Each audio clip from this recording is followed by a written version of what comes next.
Okay, ready to dive into something kind of deep. We're tackling this whole pure heart idea. And I know, it sounds a little like we should be queuing up the fairy tale music. Right.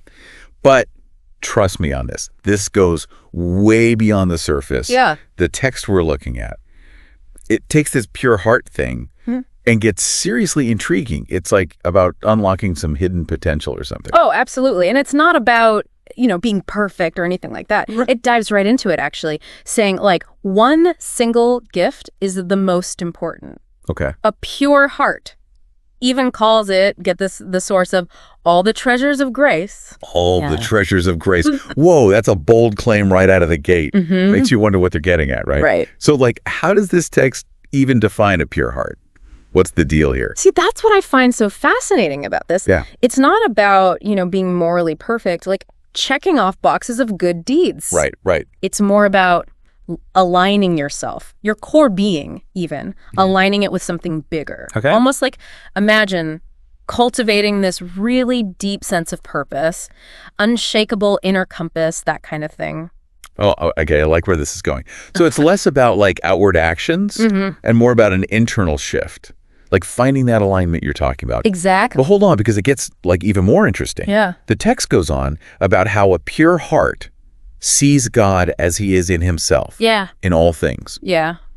That's some pretty intense imagery right there. It is. What are we supposed to take away from that? Well, I don't think it's necessarily about like literally seeing anything. It's Right. more about recognizing something Yeah. bigger, I guess, like a guiding force maybe, or finding meaning, like a deeper meaning in everything you experience. Got it. Have you ever just been blown away by a sunset? Oh, yeah. Or, some random act of kindness just totally catches you off guard? It's tapping into that feeling, but on a deeper level. Sure. And way more consistently, too. So even when life gets messy, throws those curveballs, this whole pure heart thing, Yeah.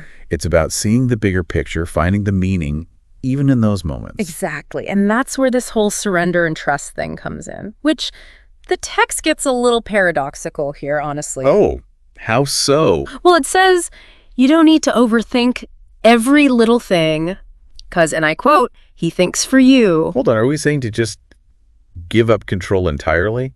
Yeah. That doesn't sound very proactive. It might seem that way at first glance, but it's not about being passive at all. Yeah. It's a different kind of strength, you see. Like, imagine you're on a ship sailing across the ocean. Okay. You could obsess over every wave, every gust of wind, trying to control the entire journey, every little detail.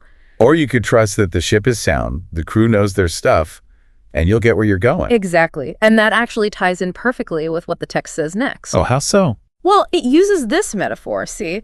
Comparing life to a voyage. All the unexpected turns it takes. I like that. Because with a journey, you can plan all you want, but there are always going to be surprises along the way. Exactly. And what's cool is the text talks about pirates, unpredictable winds, Okay. all those things that can knock you off course. But the point is, you can get through those rough waters. You can weather the storm. Yes, you can reach your destination. And a lot of times, because of the chaos, not in spite of it, if you've got that trust. It's about letting go of that need to micromanage every single step. Yeah. Right? Finding that courage to be okay with the unknown. Exactly. So we've got this pure heart, this aligned core that gets us through tough times. Yeah. But it doesn't stop there, does it? The text goes on to describe this almost like overflowing abundance that comes with it. You're picking up on it. It gets really poetic here. Even compares a pure heart to being full of, get this, milk and honey. Okay, I'll be honest. This is where the text gets a tad flowery for my taste. But gotta trust the process, right? What's the deeper meaning here? Oh, there's always a deeper meaning. But yeah, it's all about the symbolism. Milk and honey, especially back in the day, meant abundance, nourishment, that sweetness of life. Right. It's not just getting by, but really thriving. Exactly. And then there's the myrrh. Can't forget the They lid. didn't just throw any old thing in there. Myrrh, that was prized stuff, like fit for a king. Oh, for sure. So when they say a pure heart is overflowing with these things, Yeah, it's not just about having a lot of stuff. right. It's about something way deeper. 100%. It's about this richness of experience, this depth to your inner life that a lot of people don't even realize is possible. Okay, now we're talking. So it's not about being good. It's about this whole inner wellspring of abundance. Yes. And this is where things get really interesting to me.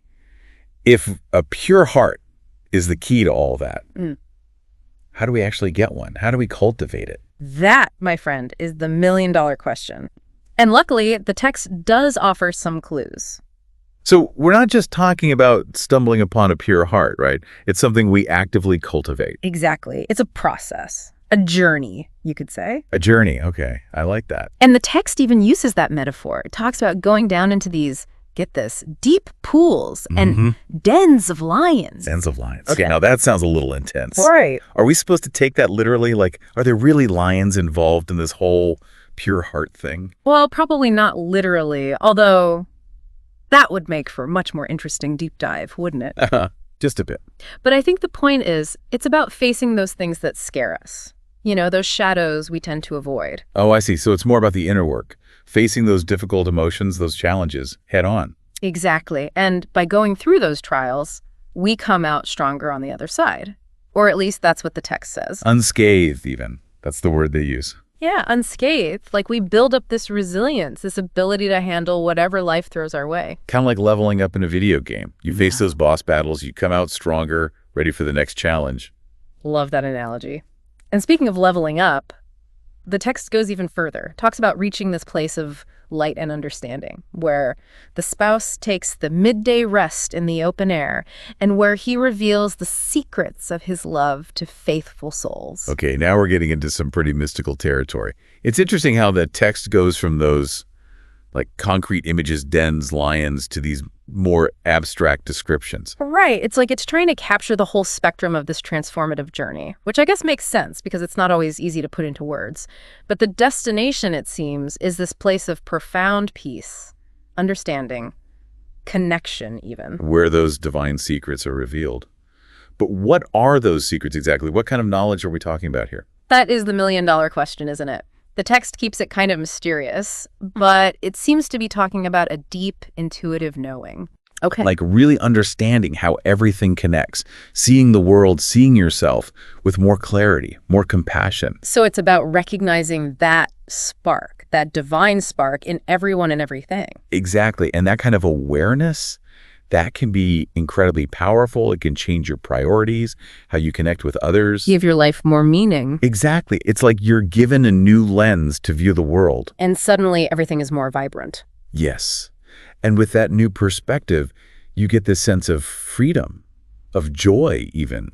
That's interesting because I was just thinking about that part where it says, with a pure heart, reading, writing, speaking, or silence are matters of complete indifference. It's like reaching this level of going with the flow that most of us can't even imagine. It's total inner peace. Yeah. Where it doesn't matter what's happening externally. You've reached that point of stability. Exactly. Imagine finding joy in every single moment, no matter what. Yeah. That's the kind of state the text is talking about. So we're talking about this place where we're not ruled by our desires anymore, or our fears. It's surrendering to something bigger and finding true freedom in that. Have you ever felt that sense of letting go and trusting in something larger than yourself? It's definitely a practice. But even just getting a glimpse of it, it feels like this limitless well of strength and wisdom. And the best part is, it's not about becoming passive. You don't lose yourself in the process. It's about aligning yourself with a higher purpose. Yes. And letting that purpose guide you. Yes. And when you do that, you become a conduit for it, for that pure heart energy. And it flows out into the world. It's like a ripple effect. Exactly. One pure heart can inspire countless others. Yes, it's true. But it has to start somewhere. It starts with that inner transformation, that commitment to cultivating a pure heart. And remembering that it's not about being perfect. It's a journey. Always evolving. And the best part, it's available to everyone. It's not some exclusive club. Not at all. It's not about what you're born with. It's about what you choose to cultivate. That conscious effort, you know, aligning your will with that spark inside you. And it's never too late to start. It's like that saying, right? The journey of 1,000 miles begins with a single step. Yeah, exactly. And for us, that step is choosing to cultivate that pure heart. Yeah. But it's not just an internal thing, is it? This text makes it seem like there's this ripple effect outward. Oh, totally. It's not about being like some isolated, super pure being. The more you work on that inner purity, the more it changes how you interact with the world around you. Your relationships get better, more genuine, fulfilling. You find joy in the little things. Exactly. And you end up inspiring others without even trying. It's like you become this reflection of that inner light. And it's contagious. right? Almost like the text is saying that when you transform yourself, you transform the world a little bit too. That's it. It's not about preaching or anything. It's about living it. Every word you say, every action. Even when you're quiet? Exactly. When you come from that place of inner peace, it just naturally flows outward. There's that saying, right? Hurt people hurt people. Yeah. Healed people heal people. It's the same idea. When you've done that inner work, that sense of peace just radiates. That's a great way to put it. And it brings us right back to the beginning, cultivating a pure heart. It's not about being perfect. It never ends, really. Always growing, always changing. And the best part is, anyone can do it. It's not like some impossible goal only for certain people. Not at all. It's about making the choice to grow. Aligning yourself with that deeper purpose, that spark that's already there inside you. It's never too late. That's what gets me so fired up about this text. It's a call to action. It's telling us, every single one of us, that we have what it takes. We can tap into that goodness and change the world. And it starts small. It's the little things. Right. How you deal with those tough moments, how you treat yourself and other people. The intention you bring to everything you do. Real abundance. That's not about what you own or achieve. It's something way deeper. It's about who you are and how you touch the world around you. So as we wrap up our deep dive today, I'll leave you with this. If cultivating a pure heart means aligning yourself with something bigger than yourself, how would that look in your life?